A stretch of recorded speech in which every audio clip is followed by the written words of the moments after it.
आजचा दिवस भारतीय स्वातंत्र्याचा, आजचा दिवस प्रत्येक भारतीयाचा, माझा तुमचा सगळ्यांचा। आजच्या या मंगलमय पावन दिनी सर्वप्रथम प्रभू पिता परमेश्वराला वंदन करते। सन्माननीय अध्यक्ष महोदय, व्यासपीठावरील प्रमुख अतिथीगण, पूज्य गुरुजन वर्ग व उज्ज्वल भारताचे देशदूत माझ्या भगिनींनो, अनमोल योगदान दिले ज्यांनी भारतीय स्वातंत्र्यासाठी त्या सर्व वीरांना, महापुरुषांना वंदन मी करते, वंदन मी करते। वंदन करून माझ्या प्राणप्रिय भारत मातेला मी माझ्या भाषणाला सुरुवात करते। आपण आज आपल्या देशाचा स्वातंत्र्य दिन साजरा करण्याकरिता जमलो आहोत।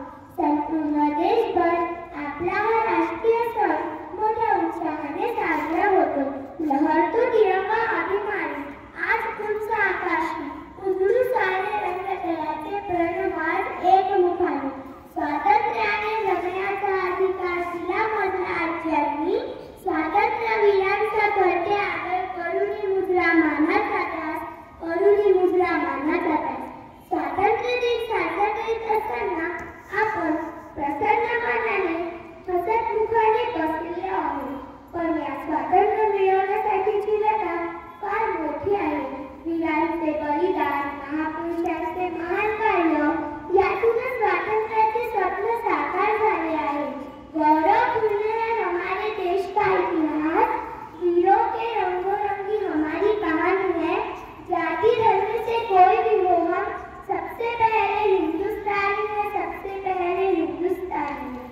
अटल बिहारी वाजपेयी जी ने कहा था कि भारत कोई भूमि का टुकड़ा नहीं है, एक जीता जागता राष्ट्र पुरुष है। अटल जी ने यह भी कहा था, ये वतन की धरती है, अभिनंदन की धरती है, ये अर्पण की भूमि है, ये तर्पण की भूमि है।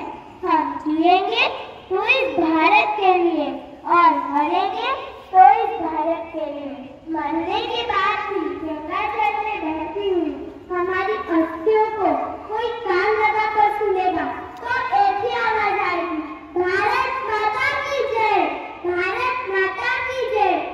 इतकी समृद्ध परंपरा असणाऱ्या स्वतंत्र भारत देशात आपण जन्माला आलो। याच देशात जिजाऊ स्वराज्य निर्माण करणारा शिवबाला घडवले। 150 वर्ष इंग्रजांच्या गुलामीत असणाऱ्या भारत भूमीला स्वतंत्र मिळवून देण्याकरिता क्रांतिकारकांनी बलिदान दिले। आपल्या ह्या दैदिप्यमान उज्ज्वल परंपरेचे मूळ आपल्या भरभक्कम कुटुंब व्यवस्थेत होते। आपसातील प्रेम, जिव्हाळा, मूल्यांची रुजवणूक, संस्कार हे मुले कुटुंबातूनच शिकायची। पण सध्या स्थितीत सोशल साइट्स, न्यूज चॅनल्स, वर्तमानपत्रातून झळकणाऱ्या बातम्या बघितल्या तर कवितेतल्या ओळी आपसुकच ओठांवर येतात। गर्दीत माणसांच्या माणूस शोधतो, माणसांची प्रचंड गर्दी आहे, पण माणसाचा माणूस पण हरवला। असं म्हणतात की कुठलीही चूक ही माणसाच्या आयुष्यापेक्षा मोठी असू शकत नाही। मग स्वतःचे आई वडील, घर सोडून आलेल्या मुलीचे 36 तुकडे करण्याचा क्रोर्या आल्या कुठून? नैसर्गिक संकट असो, भीषण अपघात असो, असा कुणावर सशस्त्र हल्ला असो, त्या क्षणी पीडितांची मदत करण्याचे सोडून व्हिडिओ शूट करून सर्रास सोशल मीडियावर शेअर करण्याचं आपण भावनाशून्य कधी झालो? मला आजच्या